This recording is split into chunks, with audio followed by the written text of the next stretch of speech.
Welcome to the Homeschool Together podcast.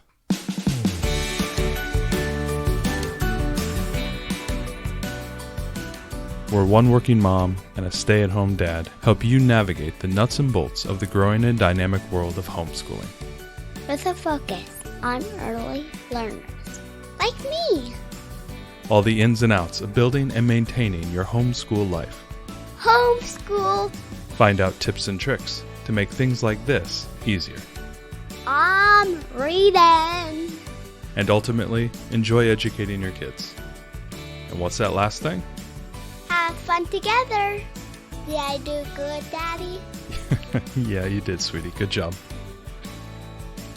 Hello and welcome back to Homeschool Together. Ariel, kick it. Dun, dun, dun, dun. Let's get ready to homeschool. It's the eye of the tiger. It's the thrill of the fight. Yeah. 2023 is coming in the Yeah, it's really late, you guys.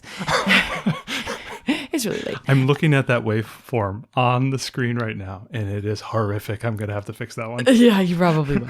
You know what? It's been a long day. We spent the day at Brickfest, which was, I don't know if that was like a great idea or not, but it's an all-day Lego convention.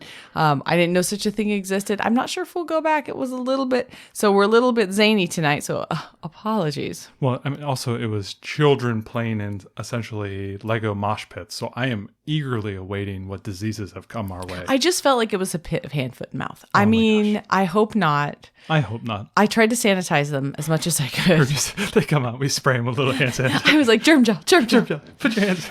But they had a good time. So Speaking of germs, school year starting. yeah. Yes. Oh, that was a good dance Yeah, I session. know. That was a great So dance session. today all of this, it's late, you guys.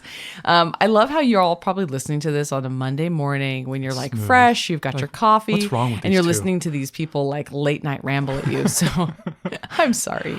But maybe you haven't had your coffee yet and then you're with us. So we wanted to talk about getting ready for the new school year. As homeschoolers, we don't have a set schedule, but a lot of folks do like to kind of revamp and restart at the beginning of the year. And if you do have a family forest school that you attend or a co-op or you do meetups or scouts or whatever, like us, you go to a parent partnership or you have some sort of other charter part-time, or even if it's just lessons, like our daughter's in dance class. Dance class doesn't start until the school year starts. So even if you're not... Sports as well. I mean, everything kind of is starting right now. Everything in the world for kids revolves around the school year. So even if that's not your year and you homeschool year round, just like we do, it still is kind of a, it's a refresh time. Things are always a little different in the summer, especially if your kids have non-homeschool friends. They're off during the summer. You may have been seeing them more. There's trips going on. More play dates, more getting out, more, like there's activities, there's going camp. to zoo, going to camp, all those fun things. There's all kinds of stuff. So we thought it would be really good now that we're kind of the end of the month here and get ready for school. Yeah, school. Now, what's the first thing that, somebody has to do is understanding that, quote unquote, the school year, it's a time, horizon. Like it takes time, right? And right. A lot of times we want to set goals and, move into, some type of sequence of things that we need to accomplish, or maybe we have deliverables we need to do. Like we need to get through this such a curriculum. software product owner. I know. I got to get through my deliverables. We got to ship on time. We got to have a minimal viable product. Well, so for whether you're a seasoned homeschooler or this is your first year homeschooling, I kind of think that every time we approach the new school year, it's always kind of this reset time. And what we like to do most, and this is the discussion going on right now in our house, is what are our goals for the year? This is not what is my schedule for the year. I want to be clear about that, because if you're going to schedule yourself down to the T, you will probably be disappointed and frustrated at some point. Yeah. So I don't recommend scheduling out your entire year. Maybe you schedule your instruction days, especially if you have a number of instruction days you have to do for your state. You're scheduling some major trips and things like that's fine. That's kind of like the big plan.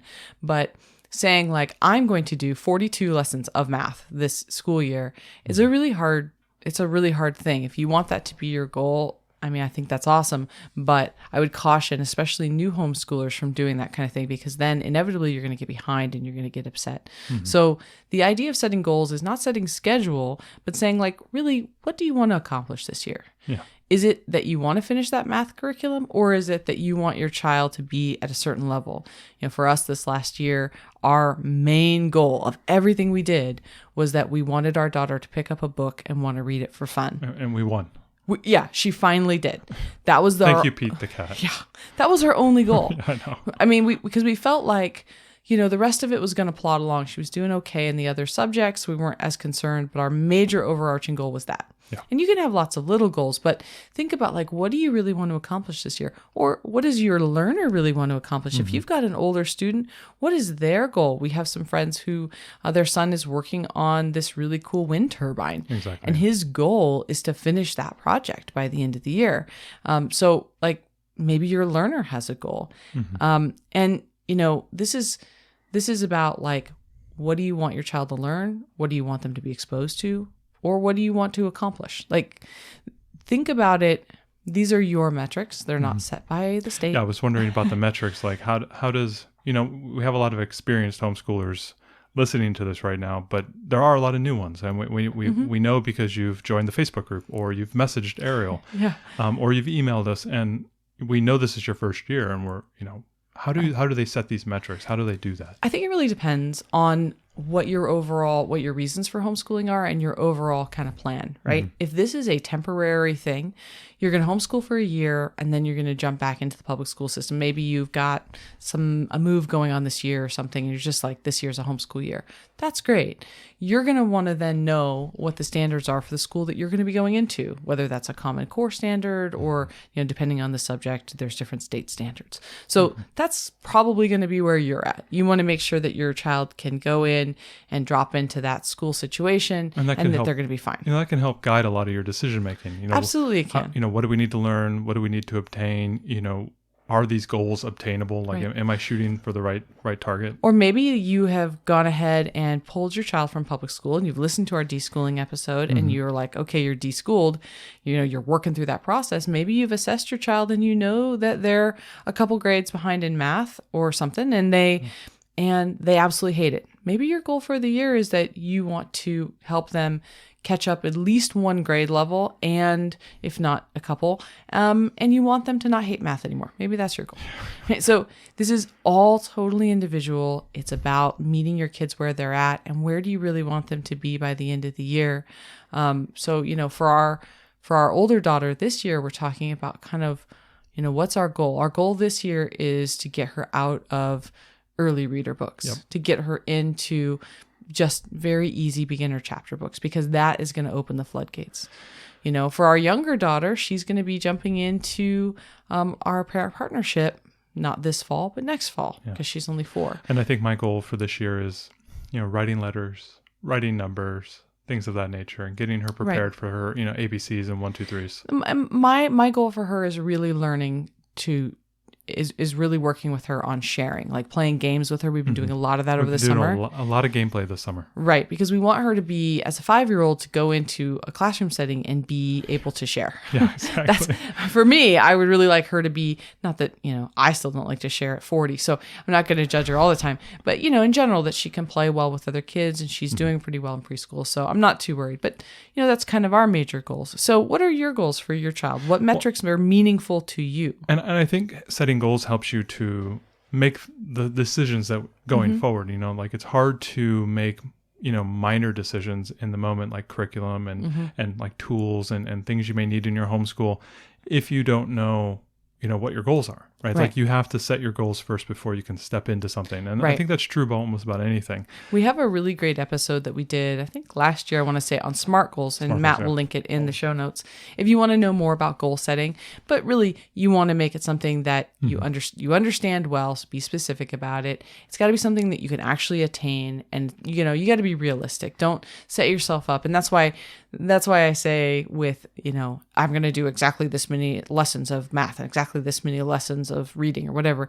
It's like, in some ways that's not realistic, because somebody's going to get sick. Something's going to happen. You're going to have an opportunity to, parents will come in, holidays, whatever. Stuff, things are going to come that are going to kind of wreck that. So, I hesitate to do that, but if that's your jam and you want to do that and it doesn't stress you out, I think this is one of the most important things. If a goal stresses you and makes you frustrated or worries you, that's not a helpful goal. No. The whole point of setting the goal is to give you something to work towards, an end vision, and it's a working thing. But if it's going to, add to your anxiety, or then it's going to set you back. Right. That's not the right goal to have. No way. Maybe you want something that is, not so stringent. So Absolutely. Think about your goals. This is the time. This is the time when we set goals, and then we can measure those at the end of the year, or, audit them through the year and see how are you doing on those, towards those goals. So once they have those goals set, they're going to want to choose materials, and materials are things like curriculum. How do they go about making those decisions on what they might need? They need to research YouTube videos and things of that nature. This is a big one. This is where the research comes in. Every homeschool parent is, whatever their philosophy or educational style, they're all in exactly the same boat. We've all got to figure out what we're going to do, what materials we're going to use, whether you want to use a curriculum or not, whether you're just going to put together your own unit studies, or you're do going to books. create a mash unit of different curriculums to form something that works for you. Right. Or you're going to buy a giant box curriculum with the money from your charter school, and you're going to say, hey, I don't have to worry about it. I'm going to get this, whatever it is. Yep. There's a lot of research that goes into it, and knowing what your goals are in advance will really help you to narrow those materials. decisions. Because we know that there are so many curriculums out there for you to choose. It can be paralyzing to make that decision. You're like, oh my God, I don't know which math curriculum to use. This is crazy. But if you understand at more of a root level, like what you said, what are the problems? What are the things I'm trying to solve? Or what are my goals? That kind of helps narrow those decisions down, and it takes a little bit of that stress off your shoulders. Absolutely. This is a time when you're going to do your research online. You're going to watch YouTube videos. You're going to do a lot of reading, trying to figure out what the right thing is for you. As we always say, for new homeschoolers, don't go out and buy something super expensive until you know more about your teaching style and your kids' learning style and what really works for you. That's the time to kind of say, oh yeah, I know that if I drop $200 on this thing, it's worth it. When you're very first starting, we really recommend starting gently. So if this is your first fall, you might start with things where you can get most of the books from the library. You can do some gentle early reading, whether that's, things that are kind of low cost. Maybe you want to do Explode the Code and Kindergarten Math at Home or Kindergarten Math with Confidence. Those are a couple of, for reading and for math, the two main ones, a couple of really affordable curriculums, and then maybe get yourself a digital PDF, whether that's Blossom and Root or Build Your Library or Torchlight or something, and take it gently, and really don't have this huge outlay with manipulatives and all that. But if you're a seasoned homeschooler and hey, this is what I'm going to want, I know this works with my kid, then this is the time to go out and get those manipulatives and things, and you have to think about how soon do I need to acquire those.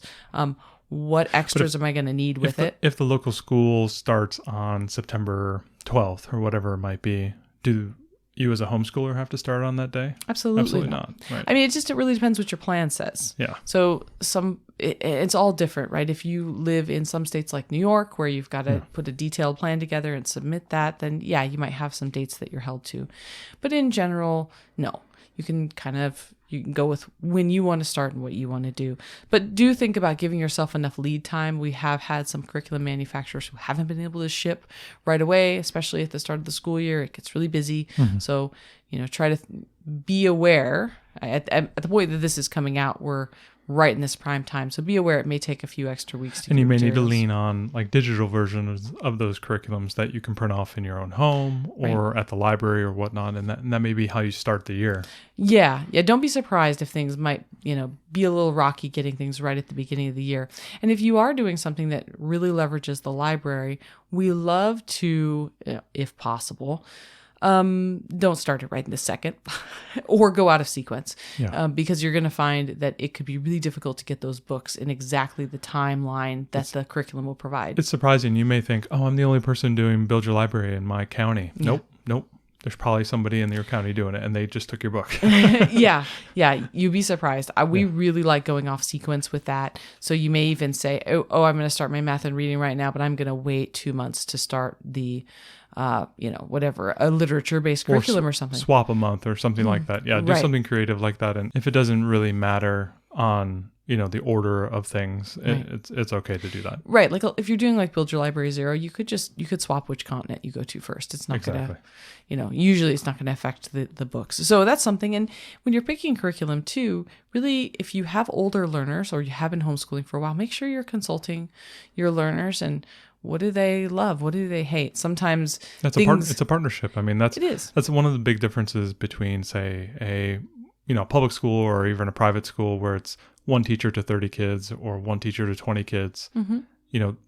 That's a specific style of education. In this case, it's just a partnership between you and your child. There's no reason why you don't bring them into the discussion or help you make decisions on, what type of curriculum that they would prefer. Maybe even review the curriculums together and say, Mom, I'm not really into workbooks, or, I prefer to do more tactile stuff, or whatever it might be. Or I'm thinking about I would like to do it on the computer this year. I don't really want to do handwritten stuff. I'd like to do my math online. Yeah. And that can maybe help you make a different decision here or there. We were really surprised. Our daughter's always really liked workbooks, and we thought workbooks worked really well for her. But now we found that we started IXL, and we were just really doing that over the summer.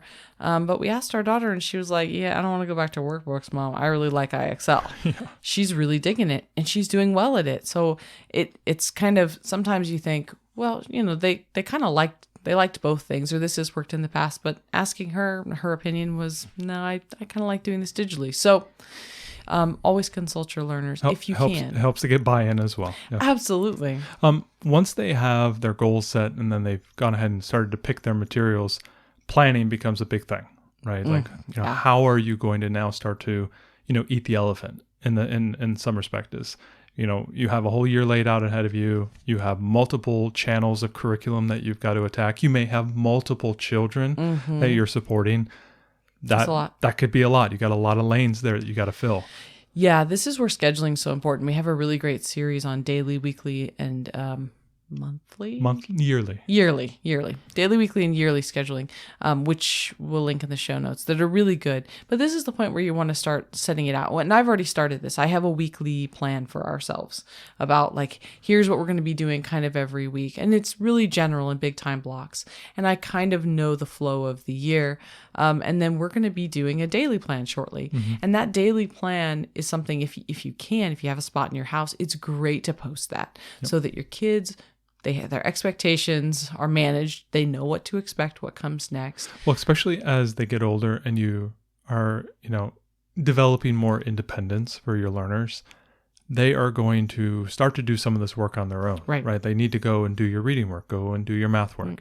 Mm-hmm. You don't have to necessarily sit over their shoulder. Like with the early learners, you are really kind of pulling them along through in some respects. Mm-hmm. But once they get a little bit older, and from a lot of our interviews that we've had in our homeschooling journeys, it becomes more of you're a facilitator and you're saying, okay, here's your work for here. Here's your work for here. Here's the book you need to read. It becomes a little bit of a different dynamic. Right. You're facilitating some subjects, and some subjects you're really teaching hands-on. And, when your kids can see what's coming too and the things they need to do, then they can even decide proactively to take some things. Our daughter is like that. She's like, oh, I know I'm going to have to do 20 minutes of reading later. I'm just going to get it done right now. I'm going to knock it out right now. Yeah. So she's starting to get into that mindset now that she's entering second grade. That age. And so that's really helpful. So just remember with your daily scheduling, and there's a lot more in the total podcast there, but don't schedule down to every 15 minutes for your kids. Just I see this often with new homeschoolers, and they post this is my schedule for the day, and it's 9 to 4, and it's in 15-minute blocks. It's a super nanny schedule. It's a super nanny schedule. It is, and just that's really strict. I think that's almost like planning that I'm going to do X amount of lessons for the whole year. Yeah, it's tough. You're think of it more in terms of routine than schedule. Yeah. What is the routine? What are their major movements? And you can have time blocks, but just don't schedule yourself so tight that you're constantly running up against this war of keeping yourself on your own schedule. Well, it's going to create anxiety with you. Your expectations will be falling short of, the desire, and that's going to cause frustration. That frustration is going to get passed on to the educational relationship with your child, and it's going to create conflict and friction. And try to maybe pull back on those expectations and allow your child to enjoy the learning experience without feeling like you're having to drive them through everything. Yeah, it's really hard when you cut yourself too tight, because then you're stressed, and then that stress passes. Because you're going to have a bad day, you're going to have a good day. Like some days I'll do 3 Right Start math lessons in one day, and then one day it's just going to be 1, and I can't feel like I'm behind now because I didn't do as much as I did before and whatnot. So, yeah, because our daughter really loves math. Yeah. So one thing too about scheduling with the curriculum and what you want to do there is like you need to decide on what your scheduling style is. Are you going to do like a block schedule or a loop schedule? Yeah. So we go into all of that in that series, but that's something that if you're a lot of curriculums have that built in naturally. Some of them do, but sometimes you're not going to want to knock through all 7 things in a day or whatever. Sometimes you're going to say, okay, we're just going to loop through this. And that's a really easy way to go when you're just starting, because you can say, hey, I've got 7 subjects or whatever. We're just going to go in order. And however far we get today, then tomorrow we just start from wherever we were. We're just going to keep going. And that's really nice. Other days, we have like a specific day in our homeschool schedule this year that's going to be a field trip day. Yep. Because of the way that everything works out. We've designated that and our incoming zoo passes to be our, field trip day. Yeah, we've begun looking at the season pass to various places in our area. Yeah. Yeah, we're trying to figure out, where would make good field trips. So getting your schedule right. And if you're in one of those states where you do have a set number of hours that you need to accomplish every year, then you really do need to kind of set your overall yearly schedule in days, not necessarily. And sometimes, hey, if one day is not going to work out, you might have to pick up a weekend. Build yourself some like homeschool snow days, right? Build yourself some extra time in there. And know that if you have one of those hours requirements, definitely there's a lot of ways to meet those requirements without it being like formal instruction time. And if you join like your local homeschooling organization in your state or the Facebook group for your state and ask some questions from other homeschoolers about how they meet the hours requirements in your state, you're going to get tons and tons of ideas. Some people feel like they have to do formal instruction for every one of those hours, and that's a very unrealistic thing to obtain. So there's lots and lots of learning that happens in other places that you can leverage. I mean, we could have leveraged STEM time for going to Brickfest today. On the Ren Fair that you did is history time.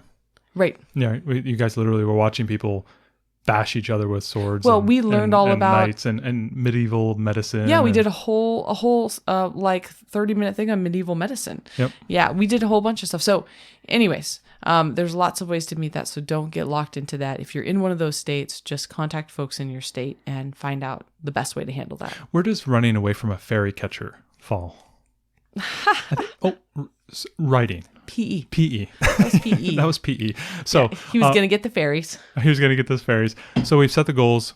We've chosen our materials. We are planning. We've done the planning. And now we're talking about our homeschool space, which is an absolute disaster, and we need to clean it up. It's been summer. Clean your room, Ariel. Yeah. Fold the laundry. I don't do laundry. That's the one thing I don't do in this house. Yeah, do the laundry. You don't do the laundry. I got dirty socks. I need them cleaned. Chop, chop. Chop, You're chop. supposed to say. Snap, snap. So yeah, look, summer's been hard on our homeschooling space, and I'm sure summer's been hard on your family Every too. time a friend comes over, it's a disaster. I don't know why. And I warn them up front. I go, hey, guys, your friend's coming over. I'm just going to let you know. You got to clean it up when you're done. Okay, Daddy, no problem. We got it. And then when it's done, they're like, I can't clean this up. It's a disaster. I'm like, I'm not cleaning it up. And stuff has gotten misplaced. We have lost some books over the summer. We have lost so much stuff. Okay, step 1, clean up. It's time to clean up from summer. Get things, in order. So organize is the next step. If you've got all your books and curriculum printed, so now what? So now you've got to make an organization system that works for you. So clear the shelf. We just did it 2 weeks ago. Right. Organize all your books. For those of you who've homeschooled before, go ahead and get back into the system. Or great time to make a new system if your system last year just wasn't really clicking for you. Well, you want something new. And that's kind of what happened. We were kind of split between upstairs and downstairs, and we just said, I'm tired of going upstairs to get everything. We're going to turn that into the YouTube studio, and all the homeschooling is getting moved downstairs. And we did. And we moved everything over. And you know what? It's turned out, because we've been homeschooling, we homeschool all year round. This, last month or so has been really enjoyable because I can just walk across the living room, pick up all my books, put them on the the island and get ready for the next morning. And it's wonderful. It's so super easy. Right. So if you've new to homeschooling, you have to come up with a system, or if you want to change up your system, this is a great time to do that. So think about what would work for you. Is it crates? Is it a rolling cart? The new IKEA table that just came back in stock. Right. Are you doing bookshelves? Maybe you've got one for each curriculum or one for each child. Or maybe you're going to be on the go a lot and you need to put your entire curriculum into one of these rolling cart suitcase things. Right. The ones that we see at the co-op. I see them at the co-op all the time. These people come home, they got one for the food and one for the curriculum. It's amazing. One gal brings her pressure cooker. Oh my God, she does. She's so prepared. Well, she had I've seen the slow cookers. Yeah. I mean, what are you making? I don't know. Chili? Soup? I have no idea, but they bring in their slow cooker. I think it's amazing. They at least have 2 or 3x more children than we do. They do. So they've got to be prepared. They started a lot earlier than we did. Yeah, they do. That's true. I'm in awe of these moms and dads that come into the co-op, and some of them are so prepared. And I just feel like we're always like the hot mess racing out of the house. Guys, those are fighting words. Because she never goes to the co-op. It's me. I do. I go to dance classes. You went to one class for the whole year. Yeah, but every week I went. And I saw so all of them. You were the hot mess, not me. I see the other people running out. I see the way that you look when you run out of the house, and you have stuff, you have a bag, you have snacks. But these women, they're like, who prepared you for the Ren Fair? I know, but these women, I'm giving them props, man. I am a seasoned professional. I have all the scars. I've been in every battle. I know exactly what terror I'm saying happens. I envy their level of organizational preparedness. I used to bring an unpotty trained child to that school, and I only had one disaster. Yeah, that was pretty amazing. Amazing. We digress. So look, find a system that works well for you. If you want to organize on bookshelves, we love washi tape. Consider washi tape. We'll link some 3M washi tape in the show notes. Just don't buy cheap washi tape because it doesn't come off. But otherwise, but that's a really great way to tag it, keep all your curriculum together, decide on your organization system. We just reorganized all of our books and changed the way that we wanted to do that so that they'd be easier to find. So go with what works for you. Try something new. This is a good time to do it. And really, I think the biggest message with the cleanup, the organize, everything, you want to declutter and make things organized so that it makes your homeschool space calm. Yeah. You want it to be cozy and inviting. And when stuff is everywhere and no one can find anything, that's not calm and inviting. When you're wasting time finding books or finding curriculum or getting the printout or getting the sheets from this thing, it's such a waste of time and it's so frustrating. Well, like the kids get bored. You watched me how quickly I got prepped for today. Yeah, it's less than 10 minutes. I got prepped for tomorrow. Yeah, I think the best thing is we just want to make an inviting space for our kids to come in and learn and be able to focus. I say calm because we try to set it up that way so that when it's chaos during the day, we're like, but we started from a place of calm. I think if you started from a place of crazy cluttered, then it would only go to further levels of chaos. Well, I want to retain that. It always goes off the rails when the 4-year-old goes to the Google Hub and starts the morning breakfast run with a little bit of Guns N' Roses.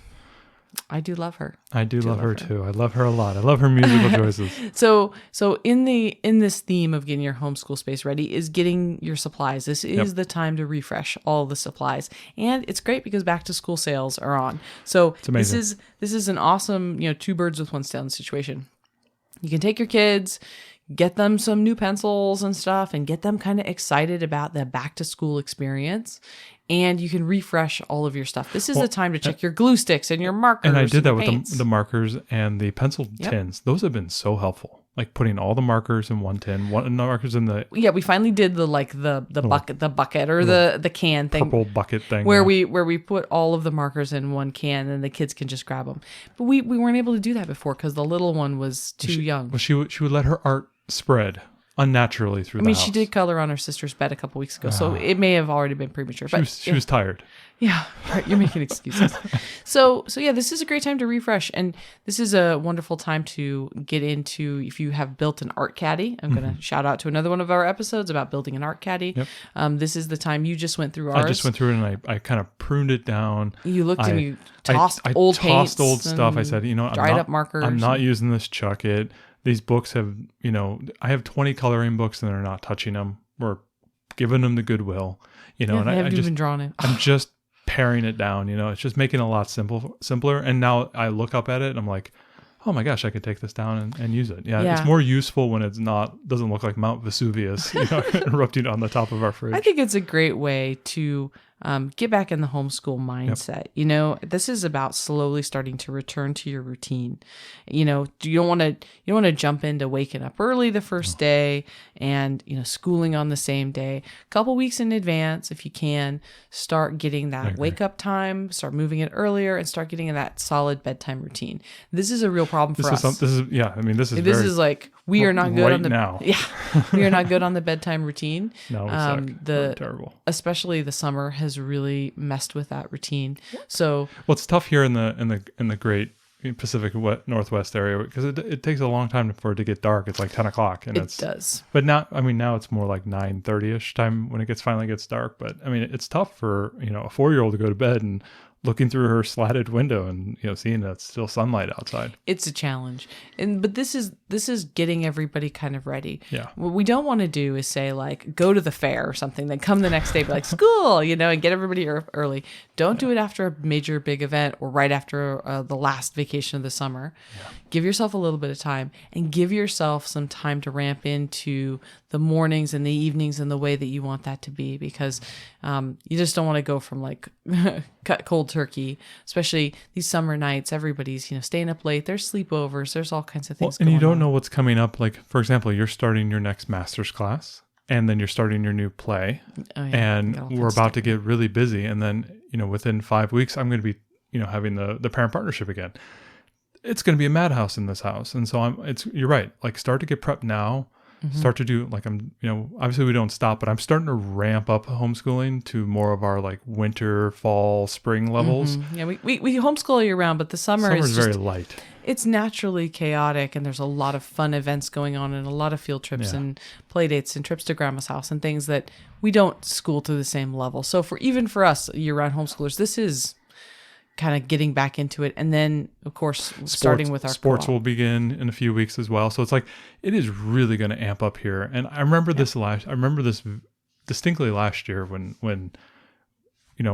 we went back into school, we had a big effort and sports were happening and the parent partnership started. And I remember I was running around like my head was cut off. It was crazy. Mm-hmm. And then, by, the spring in, April or February or sometime in March or whatever, I was like, oh, this is easy. I got it. You make it sound like it took like 5 months. It did not. Within a month, you were like, oh, okay. Yeah, well, like, where are the classes? What teachers do I have to go to? What Yeah. I have to take the little one to her dance class, and then I've got to go do it starts to get a little chaotic, right? Yeah, I could see last year that you got a little bit stressed about that because you had the memory of what it was like to have our little one on campus with you when she was 3. Yeah. Or 2-ish, 2.5. And then this time it's like, okay, well, she was 3.5 and you didn't, you were thinking back to, okay, how am I going to entertain this the year, girl and all this stuff. And it was different for you. Well, so last year was the year, like after classes, I had to run to go pick up. I had a very tight window. Right. To pick up the little one. To get across town to get the little one. So and very often I had 2 or 3 other kids with me because I was the responsible parent. And I had to get them all into the car. I had to get out of there. And I had to get to and it worked the whole year. And it worked really well. Yeah, but there was a lot of anxiety going into the school year. This year we don't have that. We actually, I don't know if I'm going to be regretting it. Stay tuned, people, and see if Matthew regrets making a change to the schedule. But we've decided to school our kids on 2 different days. 2 different days, yeah. With preschool and with the parent partnership, so that the day that our youngers in preschool, our olders at home, we can homeschool her. We can focus there, yeah. And then the day that our olders at co-op, then the younger one can be homeschooled. So we're hoping this works out.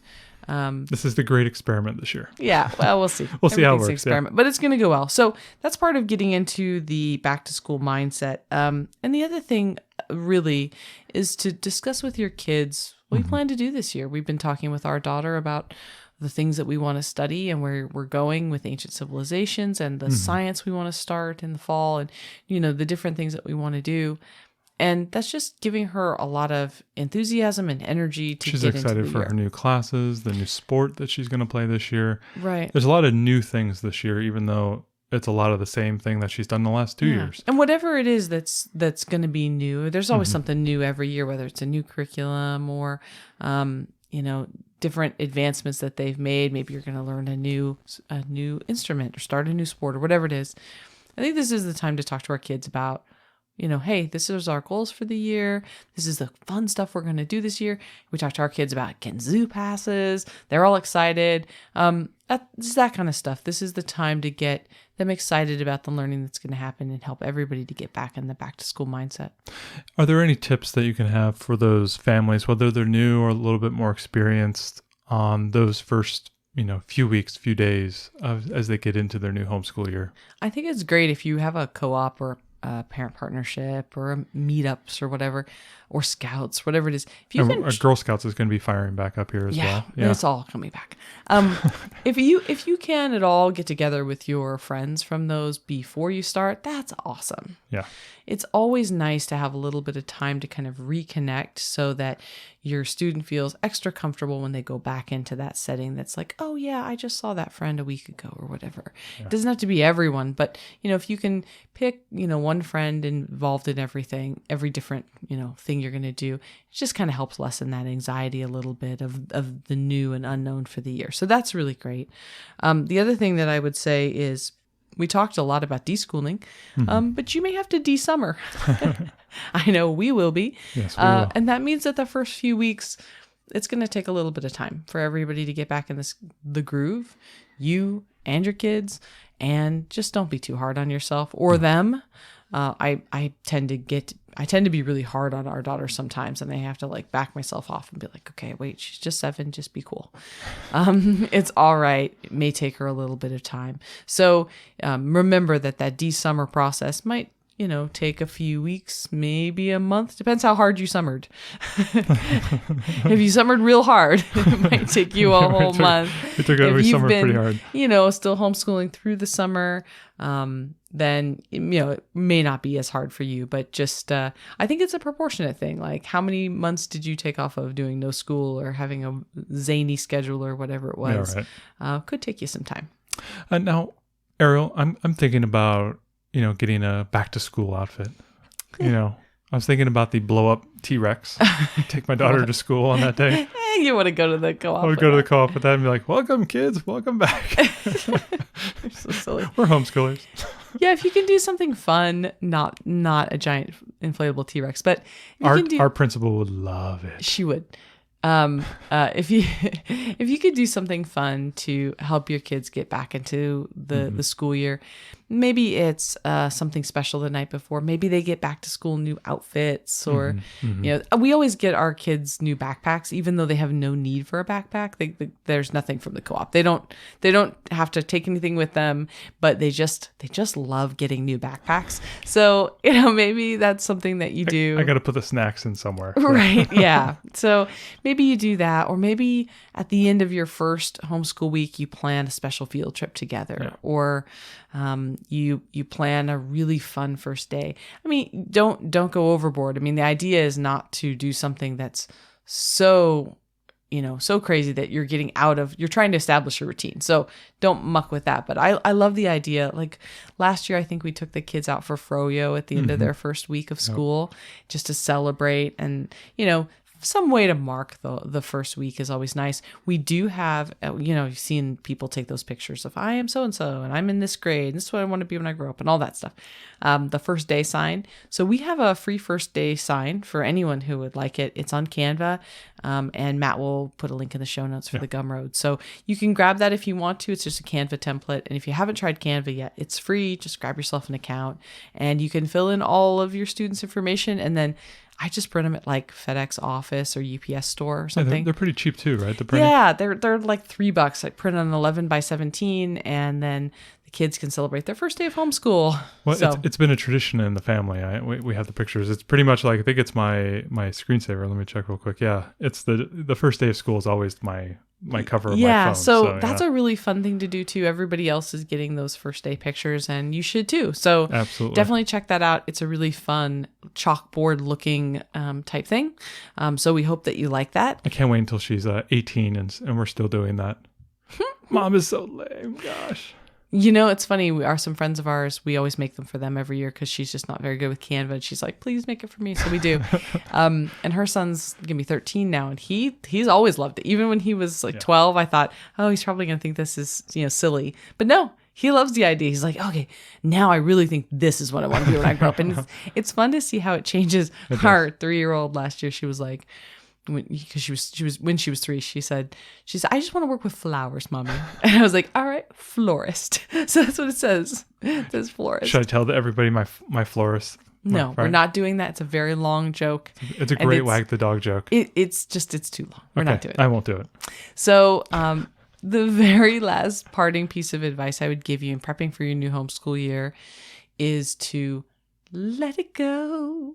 Let go of whatever did not work last year. Yes. Let go of, oh, I know how this is going to go. Okay, we're back in school. Now we're going to fight about such and such. Or, I know that they'll never pay attention this way or whatever. It's just like, you got to, let all that stuff go. This is a new year. The kids have grown. The kids have grown. They've changed. They have new interests. They are more mature. They are more willing to do different things. Maybe you're going to try some different approaches. Maybe you're trying a new group or new classes or new music lessons or whatever it is. This is axe throwing, backyard axe throwing. This is a great time to just view this as a fresh start for everyone. Mm-hmm.